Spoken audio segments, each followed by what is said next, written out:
This is the Horizon 202, a quirky little consumer panorama camera that has turned out to be one of the most fun toys in our kit. It features a swing lens that paints the image across an arced strip of standard 35mm film, which, when used at f/16 on landscape shots, produces a sharp, punchy image. Oh, and the barrel turn is certainly eye-catching when you're out and about, even if the non-existent focus controls do no favors when you attempt the inevitable portrait shot. All in all, it's a great little toy panorama camera, as long as you can accommodate its idiosyncrasies. The Horizon 202 was developed by KMZ, the same company who punished the world with the Krasnogorsky 3. This model wasn't Krasnogorsk's first panorama camera. Previously, they had produced the FT2, which was expensive and difficult to use. Their follow-up, the Horizon T, was designed for ease of use when compared to the FT2, but didn't entirely solve the cost concerns. With a plastic body and minimalist design, the 202 was made more for hobbyists than professionals and was largely successful in iterating on affordability without completely gutting functionality. But before we get into the quirks of this camera, let's set some terms of engagement regarding what a panorama photo is and how you make one. One broad and broadly accepted definition of a panoramic image is any shot that has a 2:1 or greater horizontal ratio. If you're good with that definition, you can be making panorama shots with any camera by cropping in on the image. You can do this in post-production with a simple crop, or you can use cameras like the Fuji TX1 or the Holga 120 pan. These cameras project the image from the lens onto a larger slice of flat film, effectively cropping the extra information at the capture stage. The upside to this technique is that it's efficient and cost-effective. The downside is that you're losing a lot of information, either by failing to capture it or by deleting it in post. Also, this technique pushes you up to the edge of the lens where distortion and aberrations can get pretty ugly. Another common way to create panorama images is with anamorphic lenses, a technique that comes with its own pros and cons. The main pro is that anamorphics are as easy to produce as crops. Since the image is compressed horizontally at the capture stage, all you have to do is stretch it back out. While it's still relatively simple, anamorphic lenses are more expensive than aspherical ones, and the options are much more limited. While there are budget options out there, namely the anamorphics by Sirui, this method is typically cost prohibitive. The third technique for creating panorama images is actually the most common. It's using a swing lens. A swing lens panorama is one in which the lens moves and the samples are blended together to create a single image. Whether you're doing the stitching in camera, like on your typical cell phone panorama, or in photo editing software, it's the same principle as the Horizon 202. The big difference is that the Horizon is an analog camera, so the lens is able to paint the film with light in one continuous pass instead of discrete slices. And this is where the camera gets weird. And once it starts getting weird, it doesn't stop. The 202 is built with a 28mm lens, and that lens contains one of the camera's two apertures.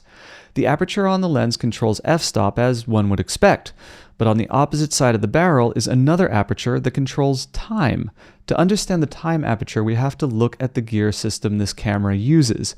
The barrel has two speeds, fast and slow, but each speed has three options, with each one allowing a different amount of light past the time aperture.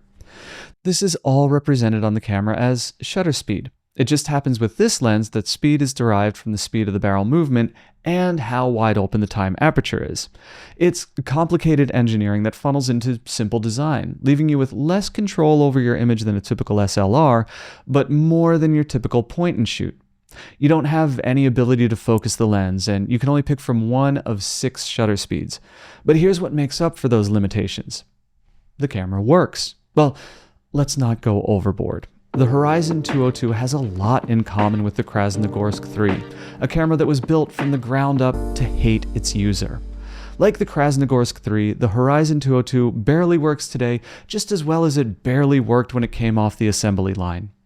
Like the K3, loading film is complicated and very easy to screw up, often resulting in lost exposures.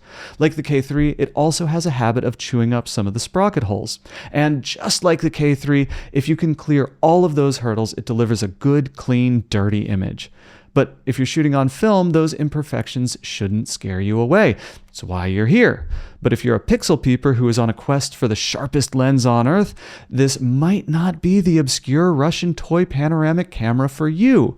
And I wish you the best of luck in finding something that suits you better. About loading the film. The swinging lens is designed to paint the image across more of the film than a standard SLR exposure. The film has to remain the same distance from the barrel for the entire turn to keep the projection of light uniform across the exposure. To achieve this, the film is placed on an arc instead of flat inside the camera body. The first couple of times you load it, you might struggle a bit and lose an exposure or two. Now, keep in mind, an exposure or two is more costly on this camera than a standard SLR because an exposure uses more film. I've gotten 21 shots out of a roll of 36 exposures, but that was at the upper end, and we seem to be averaging exposure counts in the upper teens. With an understanding of all the camera's idiosyncrasies, let's talk about the images it delivers. They're good for two reasons. The first is that the camera and optics are as well built as any toy class camera that I've ever used, especially when you consider the complexity of the design of this thing. Images are sharp at f/16, and when we shoot on Ektar 100, we're getting a really small grain, which means they're high resolution. The quirks don't end with the body and design, though. They spill over into the images produced. The good news is that understanding these quirks will allow you to plan for them and either shoot around them or use them to enhance your image. First and foremost, the images are not actually flat, and the closer an object is to the lens, the more obvious this warping becomes. For example, you can see the parallel lines on the road are bending as they get closer to the lens. The train in the distance, however, holds a very straight line. This is just as dramatic and disorienting in vertical shots. For example, the lamp in this one is terribly warped while the tower isn't. And this warping has a knock-on effect worth mentioning. It is really easy to lose the feeling of a horizon with this camera. First of all, your image is a lot wider than a normal shot, so any unintentional tilt is all the more noticeable. And this is only exaggerated by the curve that happens when objects are close. This lack of balance can be further exaggerated if you have an object close in one side of the frame, but not the other. There is a built-in tool to help mitigate the challenges of leveling. On top of the camera, you can find a bubble level, and there's a reflective surface inside the viewfinder that allows you to keep a literal eye on how level the camera is before you take a shot. It's a clever bit of design and one that's very appreciated. For a camera that we use mostly for sunlit landscapes in the desert, this is actually more useful than an on-camera light meter because our lighting settings never change. It's such a simple design, I'm surprised it wasn't incorporated into more pre-accelerometer cameras. As I mentioned before, these quirks aren't a death sentence for your shots. For example, I feel like this shot of the water circulators works because the machinery is pretty locked in with no distortion, but the edges start to warp, making the machines feel that much more firm and fixed. Another bit of strangeness unique to this camera is how it handles lens flare. I doubt I'll be hurting anyone's feelings at the Krasnogorsky Company when I say that I don't really like them. Because the lens is small and turning during the exposure, if the sun hits directly under the hood of the camera, it will eat your image alive until the lens is in shadow, and then suddenly, it's business as usual. I was only able to get one shot with lens flare that I liked, and that was with the sun above the lens, not off to the sides. It was just enough for the light to peek under the hood of the camera, so it was subtle, and since it was center, it rolled off with some level of gradient instead of the harsh drop-off typical of flares on this camera.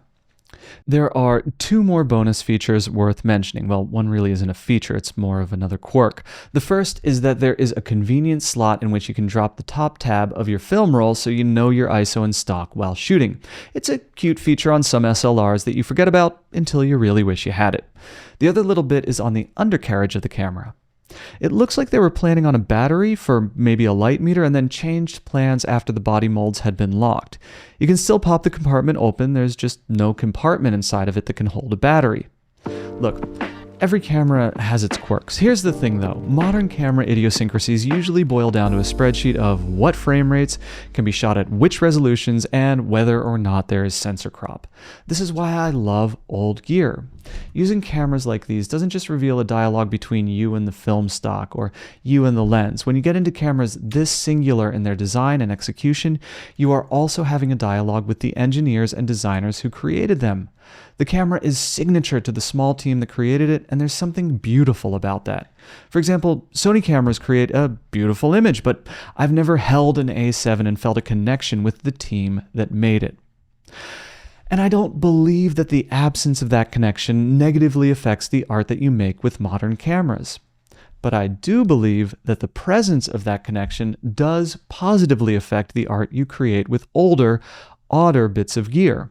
The Horizon 202 is rich with imperfections. You can't focus the lens. There are only 6 shutter speeds. There's a thing that might be a battery slot, but isn't.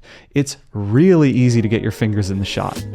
The idiosyncrasies endemic of the Horizon 202 chip away at your best intentions as an artist. They force you to use the camera in ways you wouldn't ever use other cameras. There's friction on this thing that doesn't exist in modern cameras and workflows.